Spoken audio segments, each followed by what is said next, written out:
let me explain what has happened on a new story from the New York Times. There's a new story out from the Times that says how right-wing radio stoked anger before the Capitol siege.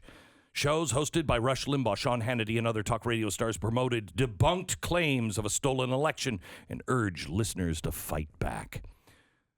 Okay, that's the headline. Let me just tell you what really happened. On Friday, Michael Greenbaum, who's the author of this ridiculous opinion piece that is disguised as news, he wrote to me, "Hi, Glenn. Michael Greenbaum here at the New York Times. I'm a reporter covering media and politics." My hand was already on delete. We're writing an article on conservative talk radio, specifically the content that aired in the period shortly before the attack on the U.S. Capitol. You are mentioned along with other prominent hosts, including Limbaugh and Hannity et al. Oh, man. I wonder, they must be doing an honest search for the news. They want my opinion because they want to be set straight. They want the other side. One example we cite is your January 4th broadcast in which you said, now remember, this is one example where we will cite you saying, quote, "It's time to fight. It's time to rip and claw and rake. It's time to go to war. Everywhere you can find a battlefield, you'll find patriots fighting. You don't have to cower anymore. You don't have to back down. The country as we know it is over, and we're going to have to find ways to stop them." Wow, that's one powerful example. What else did I say? I want to go to the Capitol right now after hearing it. Right. Mm-hmm. Now, in that, quote, one example, there are ellipses. Oh. Otherwise known as ... It's time to fight. It's time to rip and claw and rake. It's time to go to war ... Everywhere you can find a battlefield, you'll find patriots fighting ... More than one. You don't have to cower anymore. You don't have to back down ... The country as we know it is over. We're going to have to find ways to stop them. Wow, that's a lot of ... That's a lot of ... And I'm sure those ... The 4? They really don't matter. You know what I'm saying? They didn't remove anything. They probably removed like a commercial. Right, they did. You know, this portion of the program brought to you by probably did that. Yeah. I'd like to ask you if you'd like to comment about that broadcast or in general about the impression that your show gave listeners about the accuracy of the election results. My email is, I'm so tempted. My phone number is Gandhi, Martin Luther King, Jesus. Jesus didn't have a phone. He didn't live in those times, so he didn't technically say don't give out somebody's phone number. But my deadline is Friday evening. Happy to answer any questions you have as well. Thank you, Michael. Oh, well, Michael, thank you so much for that. So I didn't call back. I know exactly what they're going to do. My response was, well, it wasn't my index finger, but I know I used a finger in my response, and that was wrong. Jesus wouldn't have done that, but I still have an unhealthy taste for sweets. I'm a work in progress. Luckily, my CEO of Mercury, Tyler Carden, he got the same email, and he decided to send that to our attorneys and also our PR firm, you know, along with a transcript to find out what that was. So I want to give you exactly what I said on January 4th. It's time to decide who we are. That's kind of the theme of today's program. Next hour at this time, I'm going to specifically ask who we are, who you are, because it's time to decide. But I'll tell you this, it's time to give the left exactly the same thing they have been giving us for at least 4 straight years. It is time to fight. Now, what would that mean, Stu? If I said prior to it's time to give them the same thing that they've given us for at least 4 straight years. It's time to fight. Was I referring to the nonviolent protests that have been happening over the summer? Or was I referring to the fight that they put up in Washington and the people that were colluding to slow down or stop Donald Trump because his policies were crazy? Because to accuse you of saying something wrong there, you would, by definition, unless you, of course, dotted it all, you yada it away. Right. But you have to basically say that what the Democrats had been doing for the past 4 years was terrible too, because you're specifically saying the same tactics. Now that's weird, isn't it? Because I don't remember those stories from the New York Times, right? Where they were highly critical of all the Democrats and all the things they were doing. No, when you specifically say the same way they've been doing, right? And if you were going to say that's violent, well, then are you saying those peaceful protests are violent? Are you saying Antifa is somehow or another wrong and violent? Because that's a new story to me. But we haven't even gotten to it yet. It's time for us to be give to them at least what they have given us for the 4 straight years. It's time to fight. It's time to rip and claw. It's time to go to war. That's where it went, ... But it's not a period there, and it's not an ellipse. It's actually a comma, which generally denotes that there's something else that is important that is following now as a part of that sentence. Did you just maybe say ... and then they were just transcribing you say ... I guess that's what it was. It's time to go to war, comma, as the left went to war 4 years ago. Wait, again, that same issue comes up. Weird. Where they would need to be highly critical of Democrats for the last 4 years to be critical of you now. What's weird about this is you had to read the line right before it and the line rightly after. Seems like too much work. I mean, you can't expect the New York Times to go through that much material. No. You know what I mean? You'd expect them. I know that they get the facts from Media Matters, and they could not be expected to go and look this up. I mean, our transcripts are available, and that's weird. They were available, at least some transcripts were available to the New York Times. Such an odd part of the story, where they go through and they cite Hannity, who said, I guess, things they didn't like about the election being stolen in 35 of the 45 episodes, and Limbaugh in 32 of the 45 episodes, as transcribed by MIT, the Massachusetts Institute of Technology. Maybe why would they be doing? You know what it is? Is there another MIT I'm not thinking of? You know what it is? We're just so dumb. They need some smart people to translate what we're saying. Maybe that's it. Hey, you get some of them fancy people from MIT to transcribe. What is MIT doing? Is it the same MIT? I don't know. It just says MIT. Again, if it's not MIT, as we all know, Massachusetts Institute of Technology, there's another misleading comment from the New York Times in the story. Actually, it does say, a system maintained by researchers at the Massachusetts Institute of Technology, which monitors radio broadcasts, transcribed what was said on leading conservative programs between November 22nd and January 5th. Okay, so then they had the transcript for me, too.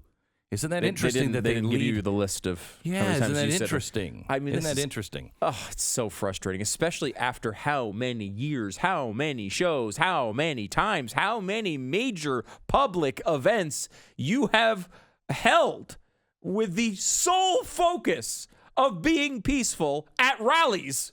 Like, you've talked about it, no offense, 100,000 times more than that was necessary. Like, no offense to you, but you have hit that so many times. Yeah, my staff hates me because of this. It really, like, at times was irritating. We got it. Martin Luther King, we got it. Okay, all right, okay. And then to take that, then to rip you out of context, to fill the entire show with ellipses. Yeah, we haven't even started yet. Give me a chance to start. It is time for us to give the left exactly exactly the same thing they have been giving us for the last 4 straight years. It's time to fight, time to rip and claw, time to go to war as the left went to war 4 years ago. Well, even if you condemn the left and you win, because now you have to condemn what the left has been doing, I'm still uncomfortable with that. And when I read that, I thought, yeah, okay, well, they'd have to admit that they've been violent because I'm saying let's do what they've been doing. But I don't want to do what they're doing. And that's my first thought before I'm reading all of the transcript. But I had to read all the way down to the very next sentence. Oh, well, you can't expect. I mean, they're busy. Now, that's 2 sentences away from what they printed. So, again, you need a team of researchers from MIT to go that far. Yeah, they do have that. So, it does. It did put it. Oh, this. And that's a victory. Yeah, we should also point out there were 4 separate reporters who had the byline on the story. Oh, okay. So they had the 4 reporters plus MIT working on this one. Could get to the next sentence. So did they write the but? Did they write the whole thing? But our playbook will be different? No. No. Okay, I don't see that in here. All right, because I want to go back to how they actually did print and how they got around those ellipses here in a second. Mm-hmm. It's time to fight, time to rip and rake. It's time to go to war as the left went to war 4 years ago. But our playbook will be different.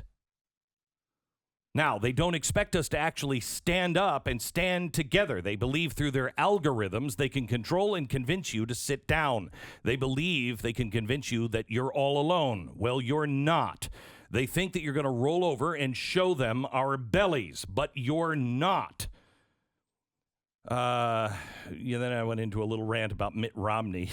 Mitt knows how to lose. Yes, he does. He's a loser. Yes. He didn't lose like Donald Trump lost. He lost because he was a bad candidate. Don't tell me, oh, no harm, no fouls. Let's move on. Let's come together. There is no coming together. I would love to come together, but I can't. I cannot stand with someone who won't stand for the Bill of Rights. You see, the left has a very different definition of words. Come together with Joe Biden means us, when he says he wants us to all come together, what does it mean? Submit, that's what it means. The only thing that they have in mind is uniting the country into going in one direction, theirs. No, the Constitution forbids me to go there. I talked to the president over the holiday, and I'll tell you about that coming up. But after I hung up, I thought there was so much more that I had to say to him. He has done a ton for this country. Maybe the most important thing was reminding us that you don't have to play by their rules anymore. You don't have to cower anymore. Back to the ... This is how long you've had to go for that ... You don't have to cower anymore. You don't have to back down when you're ridiculed into oblivion. You can fight back. You just saw somebody do it. No, I'm not going to surrender, and I'm not going to shut up. Now, I have to go 2 more pages before I get to the next ... But they're really important, and we wouldn't expect the New York Times to have anything in context. The fact that you, again, what else is typical about your show? A decade of blathering on about Martin Luther King and how great the guy is. Right. Gandhi.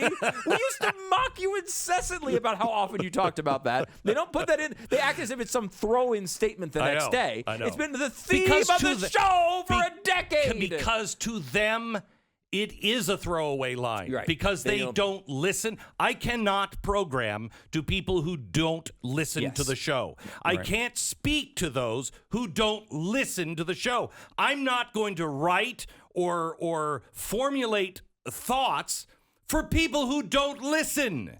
I mean, the posters of all of these restoring events. We walked through Birmingham. We did an event in Birmingham. We walked through Birmingham. Does anybody remember any of this? You did an event called Restoring Love.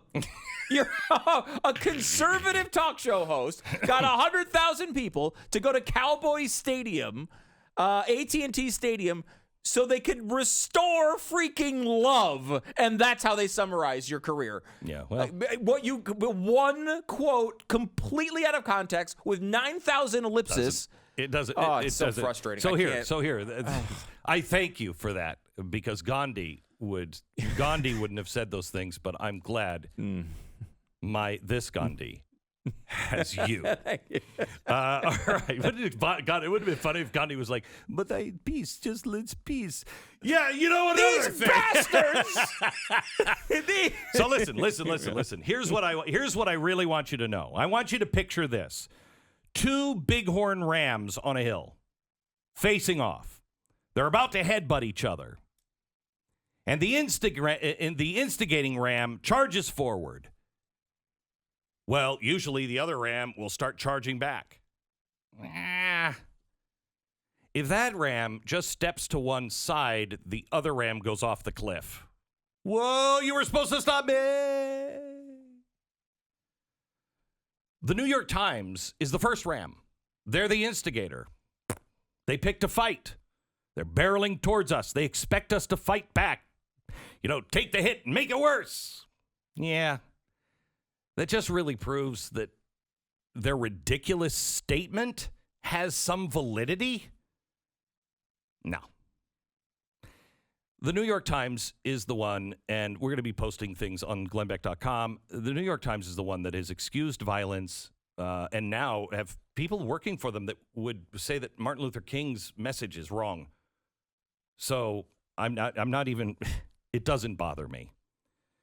Gandhi defined his form of civil disobedience as a force of truth in love. He wrote, and I quote, "Nonviolence is, in its active form, goodwill towards all life. It's pure love." Again, I'm addicted to sweets. I am having a hard time with that, but I'm trying. He believed the permanent good can never outcome the untruth, or can never be the outcome of untruth and violence. He made no exceptions. He said, "I reject violence because when it appears to do good, the good is only temporary. The evil it does is permanent." Now, at one point, a British politician came up to Gandhi and tried to connect with him and said, "Look, Mr. Gandhi, we're both men of God, aren't we?" And Gandhi said, "No, you're a politician disguised as a man of God. I'm a man of God disguised as a politician." The New York Times is an activist disguised as a truth teller. The opening chapter of his book, Power of Nonviolence, Gandhi wrote, beyond the limited truths, there is one absolute truth in which is total and all-embracing. But it's indescribable because it's God. Or say, rather, God is truth. Other things, therefore, can only be true in a relative sense. The New York Times will never understand that. The New York Times looks for relative truth. They look for their own personal truth. I look for eternal truth. And all things are measured against eternal truth. That's why violence in the streets never works.